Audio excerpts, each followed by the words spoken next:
ایران کی سپاہ پاسداران انقلاب اسلامی کے ڈپٹی کمانڈر میجر جنرل مصطفیٰ ایزدی نے کہا ہے کہ ایران کے ولایت فقیہ پر مبنی نظام نے دشمن کے مقابلے میں صرف 1/3 اخراجات کے ساتھ جنگ کا مؤثر انداز میں مقابلہ کیا، جس کا نتیجہ ایرانی مسلح افواج اور مزاحمتی محاذ کے مجاہدوں کی کامیابی کی صورت میں سامنے آیا۔ میجر جنرل مصطفیٰ ایزدی نے صحافیوں کے اعزاز میں منعقدہ ایک تقریب سے خطاب کرتے ہوئے کہا کہ موجودہ دور میں میڈیا کا کردار انتہائی اہم ہے۔ انہوں نے کہا کہ صحافی دراصل کھلی جنگ کے سپہ سالار ہیں جو میدان جنگ میں عوام کی سوچ اور رائے پر اثر انداز ہونے والے محاذ پر اپنا کردار ادا کر رہے ہیں۔ انہوں نے کہا کہ حالیہ جنگ کے بعد دنیا میں اسلامی انقلاب اور ایران کے بارے میں ایک مختلف سوچ پیدا ہوئی ہے، جسے انہوں نے ایک نئی بیداری سے تعبیر کیا۔ ان کا کہنا تھا کہ اسلامی انقلاب کے رہبر کی شہادت کے بعد ایرانی عوام نے میدان سنبھالا اور ملک کے امور کو آگے بڑھایا۔ ایران کی سپاہ پاسداران انقلاب اسلامی کے ڈپٹی کمانڈر نے کہا کہ دشمن نے اسلامی جمہوریہ ایران کے نظام کو نقصان پہنچانے اور ملک کے اندر مخالف عناصر کو داخل کرنے کی کوشش کی، تاہم ایران نے ان سازشوں کے سامنے مضبوط مزاحمت کی۔ میجر جنرل ایزدی کا کہنا تھا کہ دشمن کھلی اور سافٹ وار کے محاذ پر شکست سے دوچار ہوا، کیونکہ ایران کے میڈیا اور دیگر شعبوں سے وابستہ افراد نے میدان میں بھرپور کردار ادا کرتے ہوئے دشمن کے منصوبوں کو ناکام بنایا۔ انہوں نے مزید کہا کہ دشمنوں نے ایران کو کمزور کرنے کے لیے متعدد سازشیں کی، لیکن ان تمام کوششوں کے باوجود ایران کمزور ہونے کے بجائے پہلے سے زیادہ طاقت کے ساتھ میدان میں موجود ہے۔ میجر جنرل مصطفیٰ ایزدی نے زور دے کر کہا کہ اسلامی جمہوریہ ایران کسی ایک فرد کی حکمرانی پر مبنی نظام نہیں، بلکہ عوام کی رائے اور انتخاب پر قائم حکومت ہے، جہاں معاشرہ خود ملکی حالات اور سمت کی رہنمائی میں کردار ادا کرتا ہے۔ انہوں نے کہا کہ ولایت فقیہ پر مبنی نظام نے دشمن کے مقابلے میں اس کی مجموعی لاگت کے صرف 1/3 حصے کے برابر اخراجات کے ساتھ جنگ کو منظم اور جاری رکھا، اور اس جنگ کا نتیجہ اسلامی مزاحمت کے مجاہدوں کی فتح کی صورت میں سامنے آیا۔ ایران کی سپاہ پاسداران انقلاب اسلامی کے ڈپٹی کمانڈر کا کہنا تھا کہ دشمن کی فوجی کوششوں کے ساتھ ساتھ اس کی میڈیا اور نفسیاتی جنگ بھی اپنے مقاصد حاصل کرنے میں ناکام رہی، جبکہ ایران نے داخلی اتحاد اور عوامی شرکت کے ذریعے اپنے دفاع کو مضبوط بنایا۔ ایران نے امریکہ کے ساتھ 18 جون کو ہونے والے مفاہمتی یادداشت کے بعد مقرر کردہ 60 روزہ مذاکراتی مدت کو غیر متعلق قرار دیتے ہوئے کہا ہے کہ امریکہ کی جانب سے معاہدے کی مبینہ خلاف ورزی کے بعد اس ڈیڈ لائن کی اب کوئی حیثیت نہیں رہی۔ اس پریس کانفرنس کے دوران ترجمان وزارت خارجہ سے یہ سوال کیا گیا کہ اسلام آباد مفاہمتی یادداشت میں جس 60 روزہ مہلت کا ذکر کیا گیا تھا، اس کے خاتمے کے بعد سیکیورٹی خطرات سے نمٹنے اور پڑوسیوں سے روابط کے استحکام کے لیے ایران کا پروگرام کیا ہے۔ انہوں نے اس سوال کے جواب میں کہا کہ مفاہمتی یادداشت کی متن میں 60 دن کی مہلت نام کی کوئی چیز نہیں ہے، اور بنیادی طور پر ثابت ہو چکا ہے کہ اسلامی جمہوریہ ایران وہ فریق نہیں ہے جو الٹیمیٹم اور مہلت کی بنیاد پر اپنی پالیسیاں منظم کرے۔ ہم اپنے قومی مفادات کی بنیاد پر اور اس بات کا جائزہ لے کر کہ ہمارے قومی مفادات اور نیشنل سیکیورٹی کی ضمانت کس بات میں ہے فیصلہ کرتے ہیں۔ ایرانی وزارت خارجہ کے مطابق اگر اس مدت کے دوران کوئی حتمی معاہدہ طے نہ پاتا تو مذاکراتی مدت میں توسیع بھی ممکن تھی، تاہم ان کا کہنا تھا کہ امریکہ نے یادداشت پر دستخط ہونے کے چند ہی ہفتوں بعد اس کی سنگین اور وسیع پیمانے پر خلاف ورزی کی، جس کے باعث مذاکرات شروع ہی نہیں ہو سکے۔ انہوں نے کہا کہ مفاہمتی یادداشت میں جو فی الحال امریکہ کی کھلی خلاف ورزیوں کی وجہ سے پوری طرح تعطل کا شکار ہے، یہ بات پیش نظر رکھی گئی تھی کہ 60 دن کے اندر 2 موضوعات پابندیوں کے خاتمے اور ایٹمی مسئلے پر گفتگو شروع کی جائے گی، اور اگر ان 60 دنوں میں کوئی نتیجہ حاصل نہ ہو سکا تو اس میں توسیع کی جائے گی۔ اسلامی جمہوریہ ایران کی وزارت خارجہ کے ترجمان اسماعیل بقائی نے آج اپنی پریس کانفرنس میں کہا کہ تہران اپنے 3 پائلٹوں کی صورتحال معلوم کرنے کے لیے سبھی 2 طرفہ چند فریقی اور قانونی راستے کو بروئے کار لائے گا۔ انہوں نے اس سلسلے میں نامہ نگاروں کے سوال کے جواب میں کہا کہ ہم قطر سے اپنے پائلٹوں کے بارے میں دقیق اور صحیح اطلاعات کا مطالبہ کر رہے ہیں، اور اس سلسلے میں ہماری کوششیں دوحہ کے ساتھ ہمارے روابط کے منافی نہیں ہیں۔ اسماعیل بقائی نے کہا کہ قطری حکام سے ہم مسلسل رابطے میں ہیں، اور وہ امریکہ کے مسئلے میں شروع ہونے والے عمل میں اپنا کردار ادا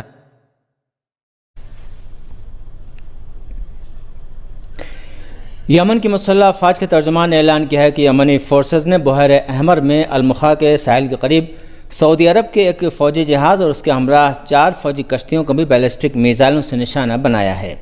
المسیرہ ٹی وی کے مطابق یمنی مسلح افواج کے ترجمان بریگیڈیئر جنرل یحییٰ سلی نے اعلان کیا کہ ہماری فورسز نے المخا کے ساحل کے قریب بحیر احمر میں سعودی عرب کے ایک فوجی جہاز اور اس کے ہمراہ موجود 4 فوجی کشتیوں پر متعدد بیلسٹک میزائلوں سے حملہ کیا، جس کے نتیجے میں سعودی فوجی بحری جہاز مکمل طور پر آگ کی لپیٹ میں آ گیا، جبکہ اس کے ہمراہ کشتیاں بھی آگ لگنے کے بعد ڈوب گئیں۔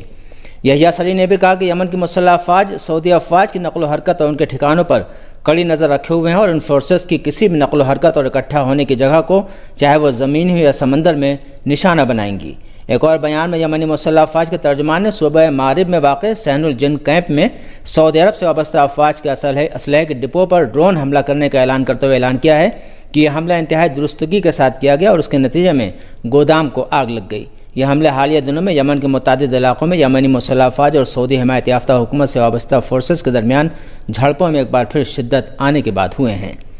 سعودی حمایت یافتہ افواج نے بھی یمنی مسلح افواج کے ٹھکانوں پر حملوں اور فوجی کارروائیوں کا اعلان کیا ہے۔ حملوں اور جوابی حملوں کا عمل ایسے میں جاری ہے کہ حملوں کی شدت نے یمن کے ایک وسیع تر تنازع کی طرف لوٹنے اور حالیہ برسوں کے نسبتاً سکون کے خاتمے کے بارے میں خدشات کو بڑھا دیا ہے۔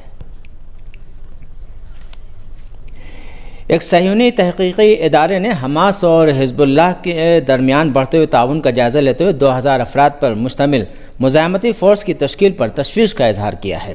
صہیونی حکومت سے وابستہ مطالعاتی مرکز برائے اطلاعات و سلامتی نے تجزیے میں قابض فوج سے منسوب دستاویزات کا حوالہ دیتے ہوئے فلسطینی اسلامی مزاحمتی تحریک حماس کی لبنان کے محاذ پر بڑھتی ہوئی سرگرمیوں اور تنظیمی ڈھانچے کا جائزہ لیا ہے اور محور مزاحمت سے وابستہ گروہوں کے درمیان مضبوط ہوتے ہوئے تصویراتی روابط پر تشویش ظاہر کی ہے۔ رپورٹ کے ایک حصے میں 2021 کی سیف القدس جنگ کے دوران مشترکہ آپریشن روم کے قیام کا حوالہ دیتے ہوئے کہا گیا ہے کہ اس جنگ کے بعد شہید یحییٰ سنوار کی کوششوں سے حماس کے 2000 مجاہدین پر مشتمل ایک جنگی فورس کو منظم کرنے کا منصوبہ تیار کیا گیا تاکہ حزب اللہ کے خصوصی یونٹ رضوان کے ساتھ میدان میں تعاون کیا جا سکے۔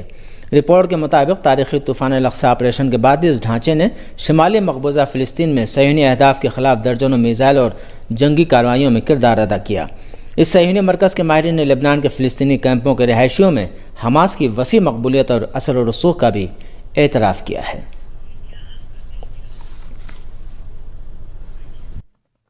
ٹوکیو کے مشرق میں واقع چیبا پریفیکچر میں حکام نے کہا ہے کہ ریکارڈ شدید بارشوں کے بعد ایک اور شخص کی ہلاکت کی تصدیق ہوئی ہے، جس کے بعد ہلاک ہونے والوں کی تعداد اب 10 ہو گئی ہے۔ چیبا شہر کی رپورٹ کے مطابق تقریباً 2500 گاڑیاں پانی میں ڈوبنے کے بعد چھوڑ دی گئیں اور انہیں ہٹانے کا کام جاری ہے۔ اس پریفیکچر میں شدید بارش کی گھٹائیں جمعرات کی شام بننا شروع ہوئیں، جس کے نتیجے میں ریکارڈ توڑ بارش ہوئی۔ چیبا شہر میں صرف آدھے دن میں اگست کی اوسط سے 3 گنا زیادہ بارش ہوئی۔ نئی تصدیق شدہ ہلاکت 30 کے پیٹے کے ایک شخص کی تھی۔ حکام کا کہنا ہے کہ اس کی موت چیبا شہر میں اس کے گھر میں بجلی منقطع ہونے کے دوران جنریٹر استعمال کرنے کے بعد کاربن مونو آکسائڈ کے زہر سے ہوئی۔ پریفیکچر کے حکام نے کہا ہے کہ 2 مکانات مکمل طور پر تباہ ہو گئے، 11 کو آدھا نقصان پہنچا اور 29 ڈھانچوں کو جزوی طور پر نقصان پہنچا ہے۔ سیلاب سے تقریباً 1500 گھر متاثر ہوئے ہیں۔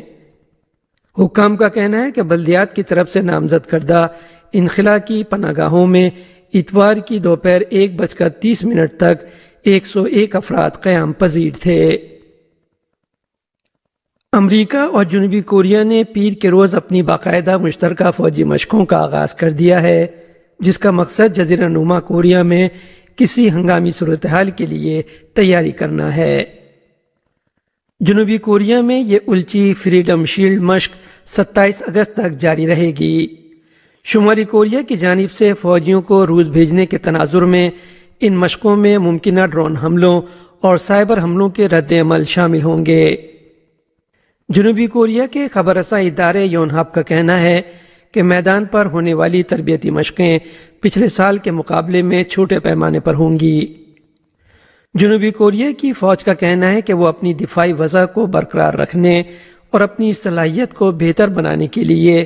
سال بھر متوازن انداز میں مشقیں کرتی ہے،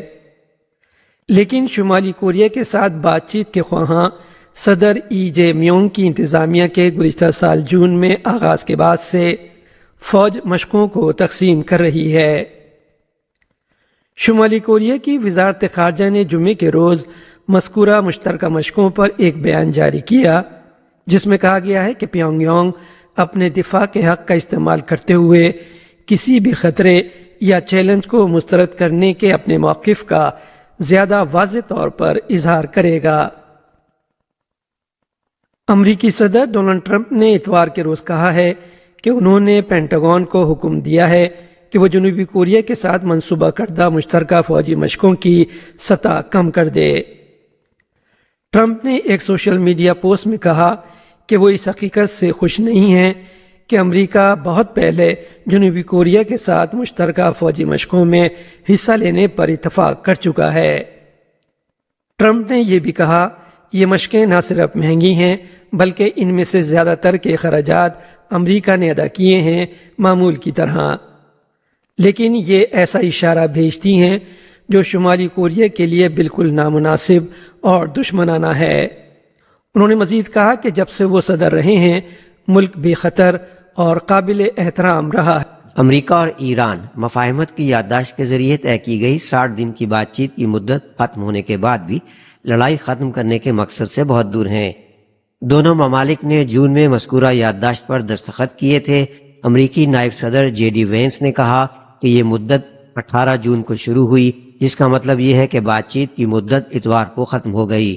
بات چیت کے موضوعات میں امریکہ کی جانب سے سمندری ناکہ بندی کا خاتمہ، آبنائے ہرموز میں بحری جہازوں کی آمد و رفت بحال کرنا، ایران کا جوہری پروگرام اور پابندیوں کا خاتمہ شامل تھا۔